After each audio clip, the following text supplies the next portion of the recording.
Olha aí, pessoal, agora nós começamos a ter algumas informações objetivas sobre como a situação econômica no Brasil está ruim.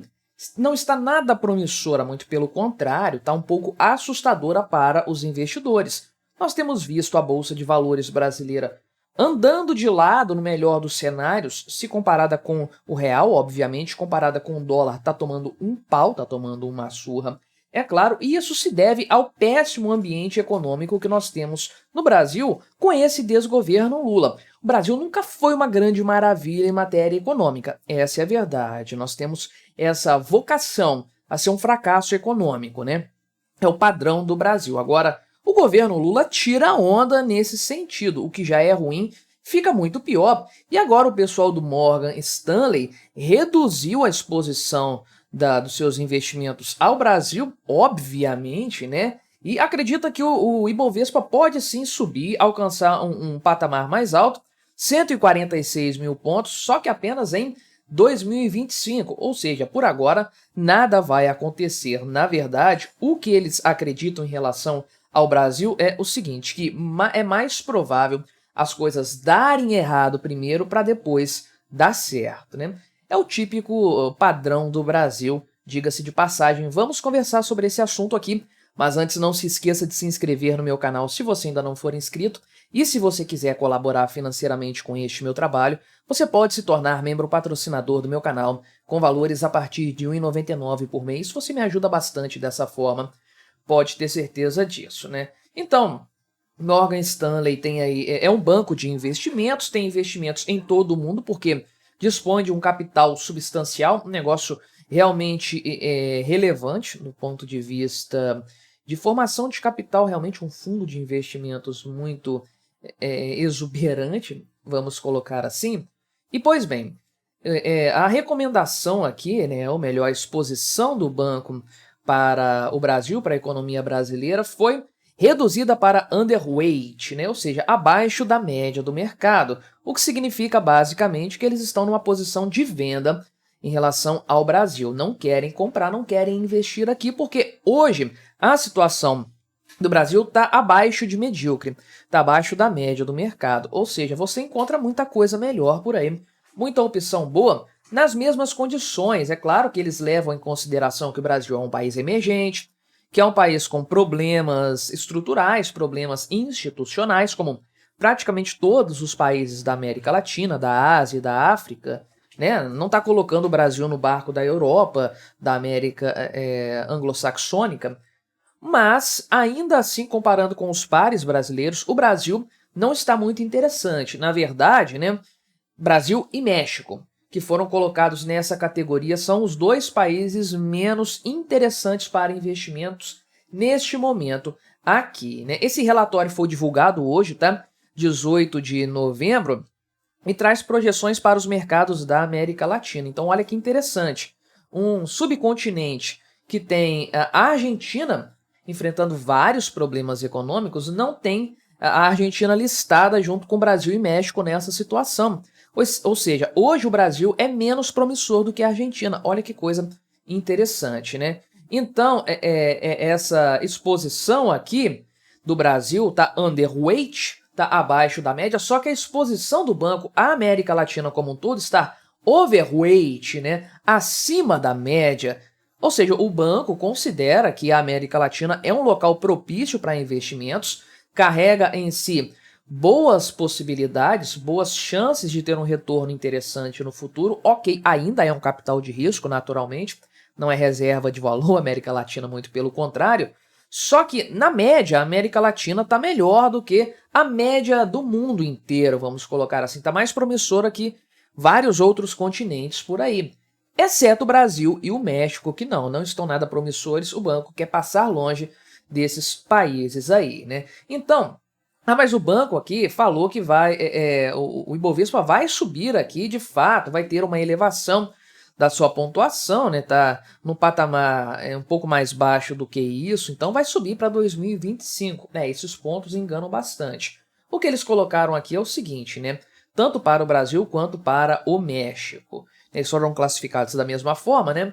E são países em que as coisas podem dar errado primeiro, depois certo. Então, a probabilidade maior no Brasil é ter problemas econômicos, ter dificuldades financeiras e depois, algum momento no futuro, melhorar isso aí. E é a história do Brasil de fato. Se você considera os anos 80, a década perdida no Brasil, o comecinho dos anos 90, toda a situação de dificuldade com a desvalorização da moeda, pesada intervenção econômica, intervenção do Estado na economia, aquela hiperinflação, e enfim, era um ambiente muito hostil aos investimentos. Só que com o Plano Real a coisa mudou totalmente de figura. É o Brasil que dá certo. Então o Brasil deu muito errado primeiro para depois dar certo com o Plano Real, até chegar no governo Lula naturalmente, que aí o governo voltou a conduzir o Brasil para aquele cenário de dar errado de novo. Aí o Brasil deu errado, teve a recessão lá a partir de 2016 e começou a ensaiar uma melhora aí depois de ter dado errado. Agora tá dando errado de novo. Então é mais ou menos o padrão do Brasil. Dá para ganhar dinheiro aqui? Dá, especulando. Coloca o dinheiro durante os períodos de queda, esperando uma recuperação econômica depois que dê algum ganho de capital, e aí você mete o pé do Brasil assim que você fizer realizar o seu ganho de capital. A gente viu isso na virada do ano. O pessoal ganhou muito dinheiro na Bolsa de Valores, porque em um espaço de 2 meses ela atingiu o seu valor máximo em pontos, naturalmente, em dólares, não chegou no máximo não. E aí, a partir de janeiro, novembro e dezembro teve esse ganho expressivo, a partir de janeiro, o pessoal começou a liquidar as posições na Bolsa de Valores brasileira para realizar esse lucro que é puramente especulativo. E é por isso que nós não alcançamos ainda aquele patamar. Teve aí um ou outro pico durante esse ano, mas de maneira geral, vamos colocar 95% do ano de 2024 está abaixo daquele período, quando a expectativa, ou pelo menos a lógica no mercado mais equilibrado, seria a Bolsa de Valores continuar a subir se fosse algo sustentável, né? Não é aqui no Brasil dessa forma. E o Morgan Stanley falou aqui ainda, né, que o cenário inverso, ou seja, das coisas dando certo primeiro e depois dando errado, é mais difícil de se ver no Brasil. Eu concordo plenamente com isso aqui, né? Então, o cenário otimista aqui para o Brasil, de acordo com os especialistas desse banco aí, seria o seguinte, né? Um crescimento com uma lógica focada nos investimentos e exportações, além de uma taxa de diminuição tanto dos gastos governamentais quanto das taxas vigentes. Só que isso não vai acontecer, é um cenário extremamente otimista. Utópico, eu até acredito nas exportações do Brasil, porque foi isso que sustentou o governo Lula lá atrás, os 2 primeiros mandatos. O boom das commodities, o Brasil exportando pra caramba, e aí tava bombando, né? Oportunidade perdida, porque o Brasil poderia ter se desenvolvido naquela época. Mas eu acredito que isso possa acontecer. Agora, diminuição de gastos estatais e diminuição da taxa Selic, isso não vai acontecer, meu amigo. É algo certo, algo garantido. Isso não vai acontecer, né? E aí, a outra ponta que eles apontam, que eu acho muito mais provável, é aqui, né, o cenário pessimista, um domínio fiscal impulsionado pela continuação dos gastos atuais, que é o que vai acontecer de fato aí, né? Então, a ideia seria a seguinte, né? Mudar o mercado de capital da dívida para ações. Só que para isso acontecer, a taxa Selic tem que cair. Olha o tanto que a Selic está pagando hoje e espera-se que ela vá pagar ainda mais, inclusive o Tesouro Direto está pagando pra caramba, mais do que grande parte das ações do mercado, que não estão dando dividendos nessa proporção. Ou seja, o Brasil sempre foi e continuará sendo o lar, o paraíso dos rentistas, né? E aí, obviamente, se você tem a renda fixa atraindo tanto os investimentos assim, e a grana que entra no Brasil está quase toda indo para isso, porque a dívida pública está exorbitante, você não tem um real investimento nas empresas. Você não está vendo aí IPOs, por exemplo, isso caiu bastante no Brasil. Ninguém está querendo expandir negócios, ninguém está querendo investir. É a realidade do Brasil hoje. Então, eles colocam aqui um cenário base, né, do Ibovespa, 146 mil pontos em 2025, né? Considerando que alguns cortes de gastos vão ser feitos na ordem aí de 50 bilhões de reais, de acordo com o que o mercado tem estimado. Acho ainda isso aqui um cenário mais otimista do que um cenário provável, um cenário realista. Agora, Ibovespa 146 mil pontos, Isso aqui pode acontecer, pode chegar assim. Qual que é o engano nessa história? Estaríamos falando de uma melhora aí de 10, 20% do Ibovespa, né? Mas e a desvalorização da moeda nesse período, né?